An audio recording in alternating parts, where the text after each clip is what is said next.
नमस्ते दोस्तों, आज हम आपके लिए लेकर आए हैं मुंशी प्रेमचंद की एक गहरी, सोचने पर मजबूर कर देने वाली कहानी महातीर्थ। ये सिर्फ एक तीर्थ यात्रा की कहानी नहीं है, बल्कि एक ऐसे इंसान की अंतर्यात्रा है जो धर्म, कर्म और सच्ची मानवता के मायनों को समझता है। तो चलिए शुरू करते हैं। महातीर्थ एक ऐसी कहानी जो आपके दिल को छू जाएगी और सोच बदल देगी। मुंशी इंद्रमणि की आमदनी कम थी और खर्च ज्यादा। अपने बच्चे के लिए दाई रखने का खर्च न उठा सकते थे, लेकिन एक तो बच्चे की सेवा शुश्रूषा की फिक्र और दूसरे अपने बराबर वालों में हेठे बनकर रहने का अपमान इस खर्च को सहने पर मजबूर करता था।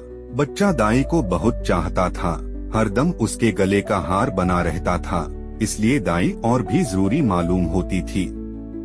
पर शायद सबसे बड़ा कारण यह था कि वह मुरोवत के वश दाई को जवाब देने का साहस नहीं कर सकते थे। बुढ़िया उसके यहाँ 3 साल से नौकर थी। उसने उनके इकलौते लड़के का लालन पालन किया था।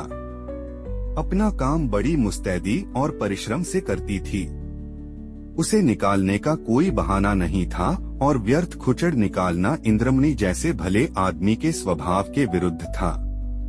पर सुखदा इस संबंध में पति से सहमत न थी। उसे संदेह था कि दाई हमें लूट लेती है।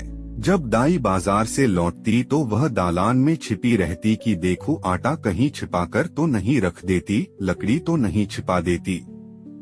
उसकी लाई हुई चीजों को घंटों देखती, पूछताछ करती, बार बार पूछती, इतना ही क्यों? क्या भाव है? क्या इतना महंगा हो गया? दाई कभी तो इन संदेहात्मक प्रश्नों का उत्तर नम्रतापूर्वक देती, किंतु जब कभी बहूजी ज्यादा तेज हो जाती तो वह भी कड़ी पड़ जाती थी। शपथे खाती, सफाई की शहादतें पेश करती। वाद विवाद में घंटों लग जाते थे। प्रायः नित्य ही यही दशा रहती और प्रतिदिन यह नाटक दाई के अश्रुपात के साथ समाप्त होता था। दाई का इतनी सख्तियां झेलकर पड़े रहना सुखदा के संदेह को और भी पुष्ट करता था। उसे कभी विश्वास नहीं होता था कि यह बुढ़िया केवल बच्चे के प्रेमवश पड़ी हुई है। वह बुढ़िया को इतनी बाल प्रेमशीला नहीं समझती थी। संयोग से एक दिन दाई को बाजार से लौटने में जरा देर हो गई। वहाँ 2 कुंजड़िनों में देवासुर संग्राम रचा था। उनका चित्रमय हाव भाव, उनका आग्नेय तर्क वितर्क, उनके कटाक्ष और व्यंग्य सब अनुपम थे। विष के 2 नद थे या ज्वाला के 2 पर्वत, जो दोनों तरफ से उमड़कर आपस में टकरा गए। वाक्य का क्या प्रवाह था, कैसी विचित्र विवेचना! उनका शब्द बाहुल्य, उनकी मार्मिक विचारशीलता, उनके अलंकृत शब्द विन्यास और उपमाओं की नवीनता पर ऐसा कौन सा कवि है जो मुग्ध न हो जाता। उनका धैर्य, उनकी शांति विस्मयजनक थी। दर्शकों की एक खासी भीड़ लगी थी। वे लाज को लज्जित करने वाले इशारे, वे अश्लील शब्द जिनसे मलिनता के भी कान खड़े होते, सैकड़ों रसिकजनों के लिए मनोरंजन की सामग्री बने हुए थे। दाई भी खड़ी हो गई कि देखो क्या मामला है।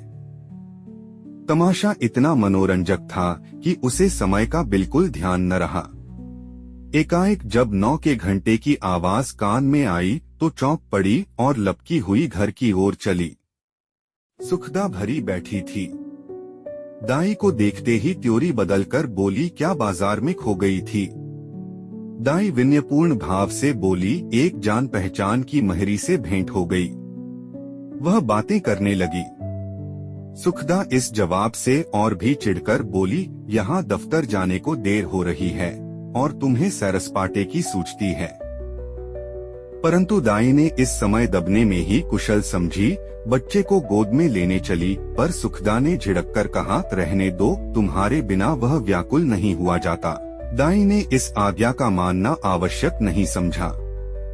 बहूजी का क्रोध ठंडा करने के लिए इससे उपयोगी और कोई और उपाय न सूझा। उसने रुद्रमणि को इशारे से अपने पास बुलाया। वह दोनों हाथ फैलाए लड़खड़ाता हुआ उसकी ओर चला। दाई ने उसे गोद में उठा लिया और दरवाजे की तरफ चली। लेकिन सुखदा बाज की तरह झपटी और रुद्र को उसकी गोदी से छीन कर बोली, तुम्हारी ये धूर्तता बहुत दिनों से देख रही हूँ। यह तमाशे किसी और को दिखाइए। यहाँ जी भर गया। दाई रुद्र पर जान देती थी और समझती थी कि सुखदा इस बात को जानती है। उसकी समझ में सुखदा और उसके बीच ऐसा मजबूत संबंध था जिसे साधारण झटके तोड़ न सकते थे। यही कारण था कि सुखदा के कटु वचनों को सुनकर भी उसे यह विश्वास न होता था कि मुझे निकालने पर प्रस्तुत है। पर सुखदा ने यह बातें कुछ ऐसी कठोरता से कही और रुद्र को ऐसी निर्दयता से छीन लिया कि दाई से सहन न हो सका। बोली, बहूजी मुझसे कोई बड़ा अपराध तो नहीं हुआ, बहुत तो पाव घंटे की देरी हुई होगी। इसी पर आप इतना बिगड़ रही हैं तो साफ क्यों नहीं कह देती कि दूसरा दरवाजा देखो। नारायण ने पैदा किया है तो खाने को भी देगा। मजदूरी का अकाल थोड़े ही है। सुखदा ने कहा, तो यहाँ तुम्हारी परवाह ही कौन करता है। तुम्हारे जैसी लौंडियां गलीगली ठोकरें खाती फिरती हैं। दाई ने जवाब दिया, हाँ, नारायण आपको कुशल से रखे। लौंडियां और दाइयां आपको बहुत मिलेंगी। मुझसे जो कुछ अपराध हुआ हो क्षमा कीजिएगा। मैं जाती हूँ। सुखदा, जाकर मर्दाने में अपना हिसाब कर लो। दाई, मेरी तरफ से रुद्र बाबू को मिठाइयाँ मंगवा दीजिएगा। इतने में इंद्रमणि भी बाहर आ गए। पूछा, क्या है क्या? दाई ने कहा, कुछ नहीं। बहू जी ने जवाब दे दिया है, घर जाती हूँ। इंद्रमणि गृहस्थी के जंजाल से इस तरह बचते थे जैसे कोई नंगे पैर वाला मनुष्य कांटों से बचे। उन्हें सारे दिन एक ही जगह खड़े रहना मंजूर था, पर कांटों में पैर रखने की हिम्मत न थी। खिन्न होकर बोले, बात क्या हुई? सुखदा ने कहा, कुछ नहीं। अपनी इच्छा। नहीं जी चाहता, नहीं रखते। किसी के हाथों बिक तो नहीं गए। इंद्रमणि ने झुंझलाकर कहा, तुम्हें बैठे बैठाए एक ने खुचड़ सूझती रहती है। सुखदा ने तिनक कर कहा, मुझे तो इसका रोग है, क्या करूं, स्वभाव ही ऐसा है। तुम्हें यह बहुत प्यारी है तो ले जाकर गले में बांध लो, मेरे पास यहाँ जरूरत नहीं। दाई घर से निकली तो आंखें डबडबाई हुई थीं। हृदय रुद्रमणि के लिए तड़प रहा था। जी चाहता था कि बालक को लेकर प्यार से चूम लूं, पर यह अभिलाषा लिए ही उसे घर से बाहर निकलना था। रुद्रमणि दाई के पीछे पीछे दरवाजे तक आया, पर दाई ने जब दरवाजा बाहर से बंद कर दिया तो वह मचलकर जमीन पर लेट गया और अन्ना अन्ना कहकर रोने लगा। सुखदा ने पुचकारा, प्यार किया, गोद में लेने की कोशिश की, मिठाई देने का लालच दिया, मेला दिखाने का वादा किया। इससे जब काम न चला तो बंदर, सिपाही, लूलू और हवा की धमकी दी। पर रुद्र ने वह रौद्र भाव धारण किया कि किसी तरह चुप न हुआ। यहाँ तक कि सुखदा को क्रोध आ गया, बच्चे को वहीं छोड़ दिया और घर के धंधे में लग गई। रोते रोते रुद्र का मुंह और गाल लाल हो गए, आंखें सूज गई। निदान वह वहीं जमीन पर सिसकते सिसकते सो गया। सुखदा ने समझा था कि बच्चा थोड़ी देर में रो धोकर चुप हो जाएगा, पर रुद्र ने जागते ही अन्ना की रट लगाई। 3 बजे इंद्रमणि दफ्तर से आए और बच्चे की यह दशा देखी तो स्त्री की तरफ पर कुपित नेत्रों से देखकर उसे गोद में उठा लिया और बहलाने लगे। जब अंत में रुद्र को यह विश्वास हो गया कि दाई मिठाई लेने गई है तो उसे संतोष हुआ। परंतु शाम होते ही उसने फिर चीखना शुरू किया, अन्ना मिठाई ला। इस तरह 2-3 दिन बीत गए। रुद्र का अन्ना की रट लगाने और रोने के सिवा और कोई काम न था। वह शांत प्रकृति कुत्ता जो उसकी गोद से एक क्षण के लिए भी न उतरता था, वह मौन व्रतधारी बिल्ली जिसे ताक पर देखकर वह खुशी से फूला न समाता था, वह पंखहीन चिड़िया जिस पर वह जान देता था, सब उसके चित्त से उतर गए। वह उनकी तरफ आंख उठाकर भी नहीं देखता। अन्ना जैसी जीती जागती, प्यार करने वाली, गोद में लेकर घुमाने वाली, थपक कर सुलाने वाली, गागा कर खुश करने वाली चीज का स्थान इन निर्जीव चीजों से पूरा न हो सकता था। वह अक्सर सोते सोते चौंक पड़ता और अन्ना अन्ना पुकार कर हाथों से इशारा करता, मानो उसे बुला रहा है। अन्ना की काली कोठरी में घंटों बैठा रहता। उसे आशा होती कि अन्ना यहाँ आती होगी। इस कोठारी का दरवाजा खुलते सुनता तो अन्ना अन्ना कहकर दौड़ता। समझता कि अन्ना आ गई। उसका भरा हुआ शरीर घुल गया, गुलाब जैसा चेहरा सूख गया। माँ और बाप उसकी मोहनी हंसी के लिए तरस कर रह जाते थे। यदि बहुत गुदगुदाने या छेड़ने से हंसता, केवल दिल रखने लिए हंस रहा है। उसे अब दूध से प्रेम नहीं था, न मिश्री से, न मेवे से, न मीठे बिस्कुट से, न ताजी इमरतिया में से। उनमें मजा तब था जब अन्ना अपने हाथों से खिलाती थी। अब उनमें मजा नहीं था। 2 साल का लहलहाता हुआ सुंदर पौधा मुरझा गया। वह बालक जिसे गोद में उठाते ही नरमी, गर्मी और भारीपन का अनुभव होता था, अब सूखकर कांटा हो गया। सुखदा अपने बच्चे की यह दशा देखकर भीतर ही भीतर कुढ़ती, अपनी मूर्खता पर पछताती। इंद्रमणि जो शांत प्रिय आदमी थे, अब बालक को गोद से अलग न करते थे। उसे रोज हवा खिलाने ले जाते थे, नित्य नए खिलौने लाते थे, पर मुरझाया हुआ पौधा किसी तरह भी न पनपता था। दाई उसके लिए संसार का सूर्य थी। उस स्वाभाविक गर्मी और प्रकाश से वंचित रहकर हरियाली की बाहर कैसे दिखता। दाई के बिना उसे अब चारों ओर अंधेरा और सन्नाटा दिखाई देता था। दूसरी अन्ना तीसरे ही दिन रख ली गई थी, पर रुद्र उसकी सूरत देखते ही मुंह छिपा लेता था, मानो वह कोई डाइन या चुड़ैल है। प्रत्यक्ष रूप में दाई को न देखकर वह रुद्र अब उसकी कल्पना में मग्न रहता था। वहाँ उसकी अन्ना चलती फिरती दिखाई देती थी। उसकी वही गोद थी, वही स्नेह, वही प्यारी प्यारी बातें, वही प्यारे गाने, वही मजेदार मिठाइयाँ, वही सुहावना संसार, वही आनंदमय जीवन। अकेले बैठकर कल्पित अन्ना से बातें करता। अन्ना कुत्ता भूखे, अन्ना गाय दूध देती, अन्ना उजला उजला घोड़ा दौड़े। सवेरा होते ही लोटा लेकर दाई की कोठरी में जाता और कहता, अन्ना पानी। दूध का गिलास लेकर कोठरी में रख आता और कहता, अन्ना दूध पिला। अपनी चारपाई पर तकिया रखकर चादर से ढाक देता और कहता, अन्ना सोती है। सुखदा जब खाने बैठती तो कटोरे उठा उठाकर अन्ना की कोठरी में ले जाता और कहता, अन्ना खाना खाएगी।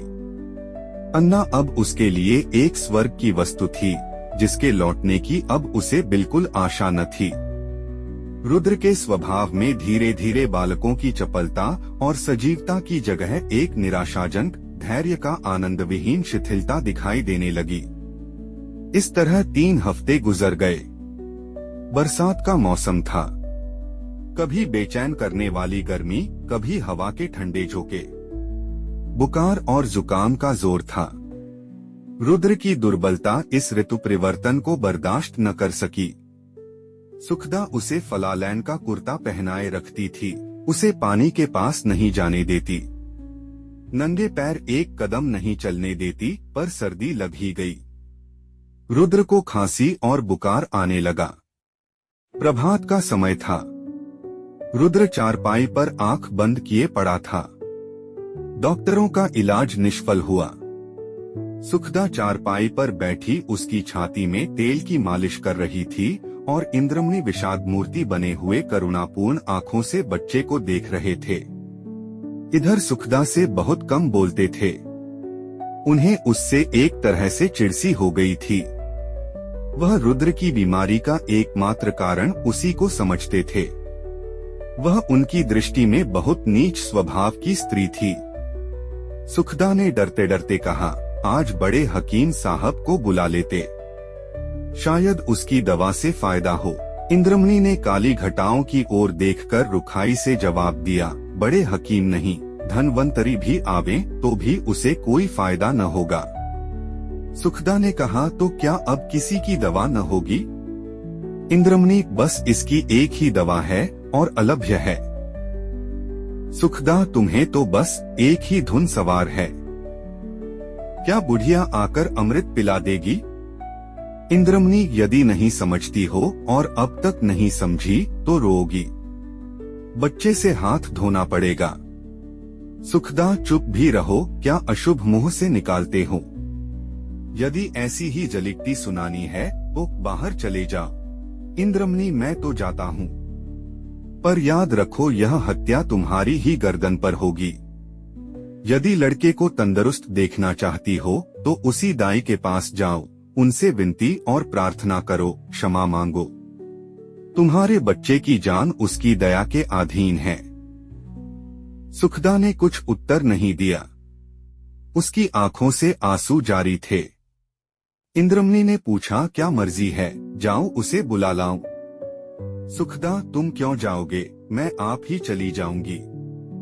इंद्रमणि नहीं, क्षमा करो, मुझे तुम्हारे ऊपर विश्वास नहीं है।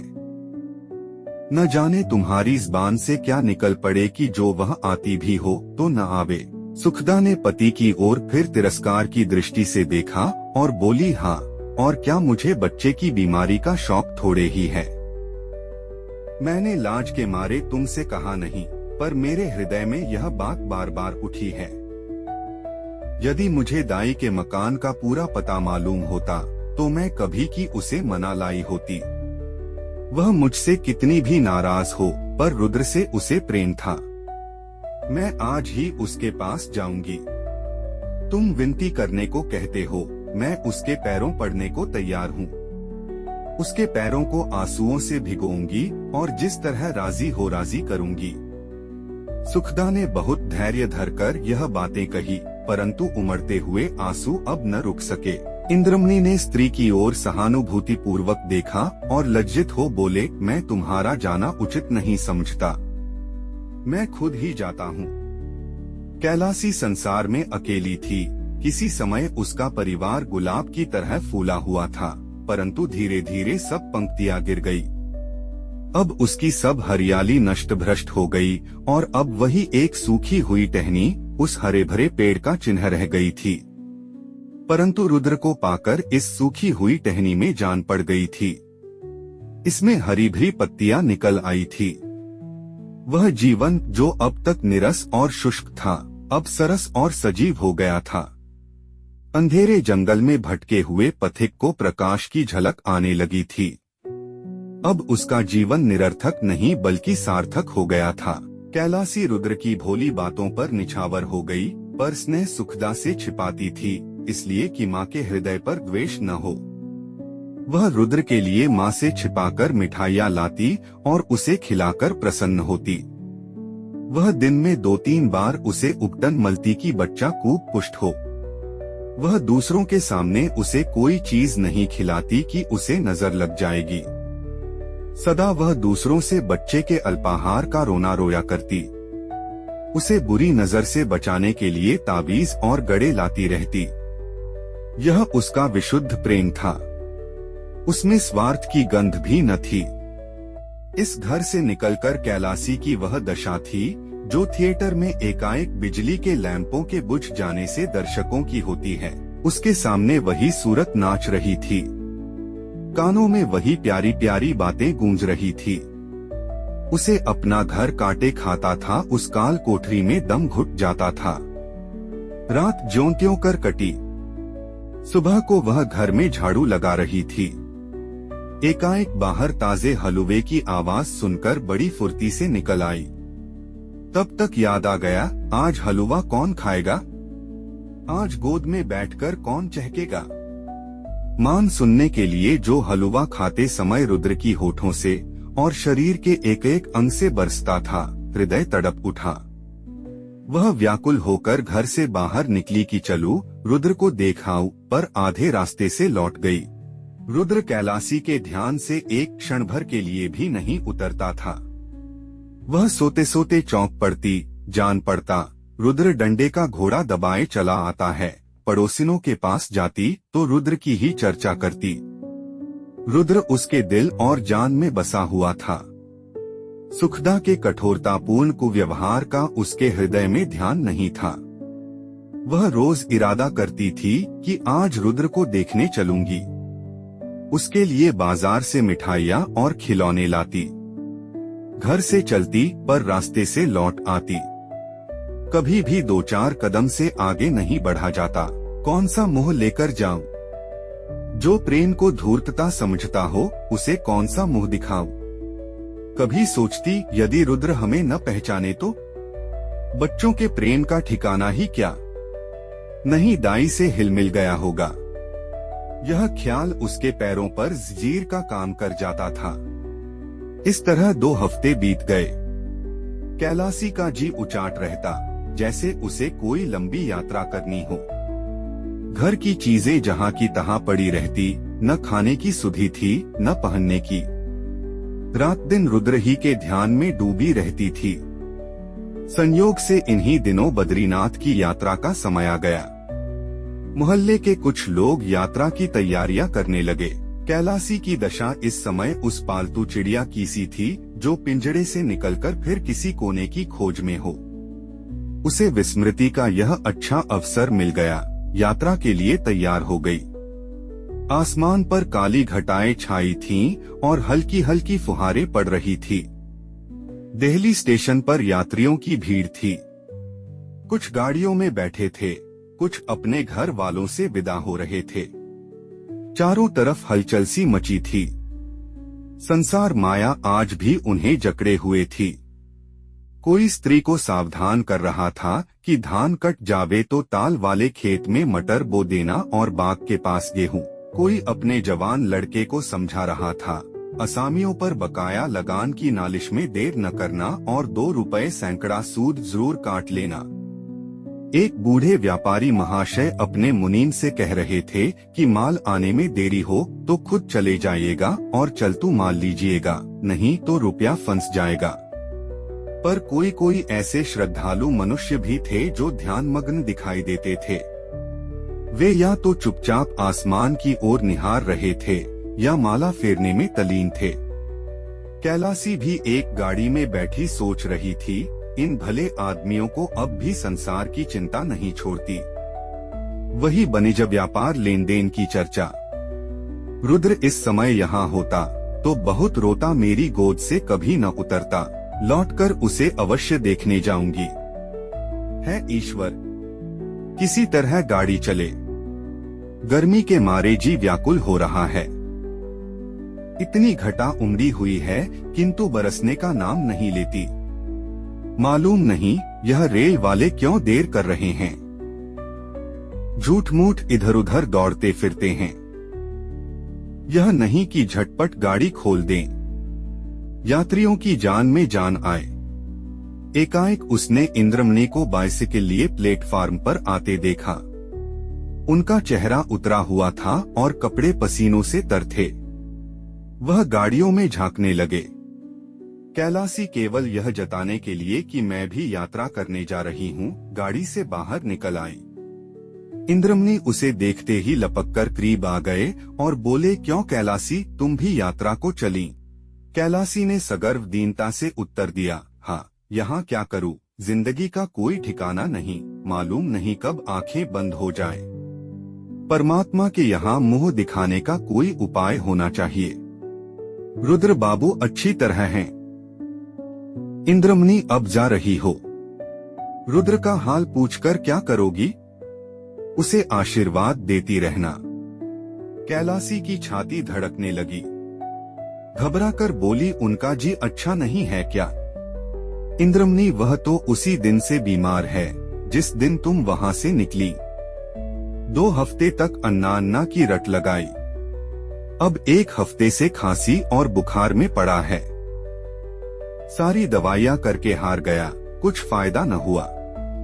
मैंने सोचा था कि चलकर तुम्हारी अनुनय विनय करके लिवा लाऊंगा, क्या जाने तुम्हें देखकर उसकी तबीयत संभल जाए, पर तुम्हारे घर गया तो मालूम हुआ कि तुम यात्रा करने जा रही हो। अब किस मुंह से चलने को कहूँ? तुम्हारे साथ सलूक ही कौन सा अच्छा किया जो इतना साहस करूँ। फिर पुण्य कार्य में विघ्न डालने का भी डर है। जाओ, उसका ईश्वर मालिक है। आयु शेष है तो बच ही जाएगा, अन्यथा ईश्वरीय गति में किसी का क्या वश। कैलासी की आंखों के सामने अंधेरा छा गया। सामने की चीजें तैरती हुई मालूम होने लगी। हृदय भावी अशुभ की आशंका से दहल गया। हृदय से निकल पड़ा, हे ईश्वर, मेरे रुद्र का बाल बांका न हो। प्रेम से गला भर आया। विचार किया, मैं कैसी कठोर हृदया हूँ। प्यार बच्चा रो रो कर हलकान हो गया और मैं उसे देखने तक नहीं गई। सुखदा का स्वभाव अच्छा नहीं, न सही, किंतु रुद्र ने मेरा क्या बिगाड़ा था कि मैंने माँ का बदला बेटे से लिया। ईश्वर मेरा अपराध क्षमा करे। प्यारा रुद्र मेरे लिए हुड़क रहा है।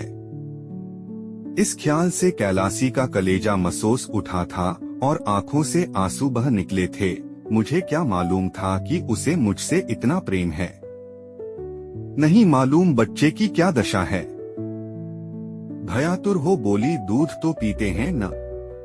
इंद्रमणि, तुम दूध पीने को कहती हो, उसने 2 दिन से आंख नहीं खोली। कैलासी, है मेरे परमात्मा। अरे ओ कुली, कुली बेटा, आकर मेरा सामान गाड़ी से उतार दे। अब मुझे तीर्थ जाना नहीं सूझता। हाँ बेटा, जल्दी कर। बाबूजी, देखो कोई इक्का हो तो ठीक कर लो। इक्का रवाना हुआ। सामने सड़क पर बग्घियां खड़ी थीं। घोड़ा धीरे धीरे चल रहा था। कैलासी बार बार झुंझलाती थी और इक्का वान से कहती थी, बेटा जल्दी कर, मैं तुझे कुछ ज्यादा दे दूंगी।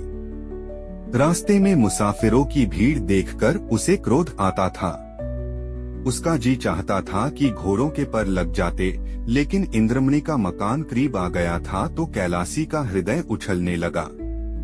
बार बार हृदय से रुद्र के लिए आशीर्वाद निकलने लगा। ईश्वर करे सब कुछ कुशल मंगल हो। इक्का इंद्रमणि की गली की ओर मुड़ा।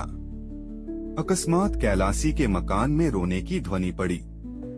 कलेजा मुंह को आ गया। सिर में चक्कर आ गया। मालूम हुआ नदी में डूब जाती हूँ। जी चाहा कि इक्के पर से कूद पड़ूं, पर थोड़ी देर में मालूम हुआ कि कोई स्त्री मैके से विदा हो रही है। संतोष हुआ। अंत में इंद्रमणि का मकान आ पहुंचा। कैलासी ने डरते डरते दरवाजे की तरफ ताका। जैसे कोई घर से भागा हुआ अनाथ लड़का शाम को भूखा प्यासा घर आए, दरवाजे की ओर सटकी हुई आंखों से देखे कि कोई बैठा तो नहीं। दरवाजे पर सन्नाटा छाया हुआ था। महाराज बैठा सुरती मल रहा था। कैलासी को जरा ढारस हुआ। घर में बैठी तो देखा कि नहीं, दाई पुलटिस पका रही है। हृदय में बल का संचार हुआ। सुखदा के कमरे में गई तो उसका हृदय गर्मी के मध्याह्न काल के सदृश कांप रहा था। सुखदा रुद्र को गोद में लिए दरवाजे की ओर एकटक ताक रही थी। शोक और करुणा की मूर्ति बनी थी। कैलासी ने सुखदा से कुछ नहीं पूछा।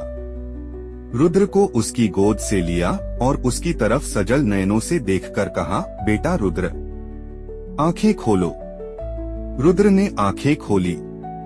क्षण भर दाई को चुपचाप देखता रहा और तब एकाएक दाई के गले से लिपट कर बोला, अन्ना आई, अन्ना आई। रुद्र का पीला मुरझाया हुआ चेहरा खिल उठा, जैसे बुझते हुए दीपक में तेल पड़ जाए। ऐसा मालूम हुआ मानो वह कुछ बढ़ गया है। 1 हफ्ता बीत गया। प्रातः काल का समय था। रुद्र आंगन में खेल रहा था। इंद्रमणि ने बाहर आकर उसे गोद में उठा लिया और प्यार से बोले, तुम्हारी अन्ना को मारकर भगा दें। रुद्र ने मुंह बनाकर कहा, नहीं रोएगी। कैलासी बोली, क्यों बेटा, तुमने तो मुझे बद्रीनाथ नहीं जाने दिया। मेरी यात्रा का पुण्य कौन देगा? इंद्रमणि ने मुस्कुराकर कहा, तुम्हें उससे कहीं अधिक पुण्य मिल गया। यह तीर्थ महातीर्थ है। तो दोस्तों, यह थी आज की पूरी कहानी। आपकी क्या राय है? कमेंट में जरूर बताइए। अगर आपको वीडियो पसंद आया हो तो इसे लाइक करें, शेयर करें और हमारे चैनल को सब्सक्राइब करना न भूलें। बेल आइकन दबाएं ताकि आपको हमारे नए वीडियो की नोटिफिकेशन सबसे पहले मिले। मिलते हैं अगले वीडियो में, तब तक के लिए जय हिंद। धन्यवाद।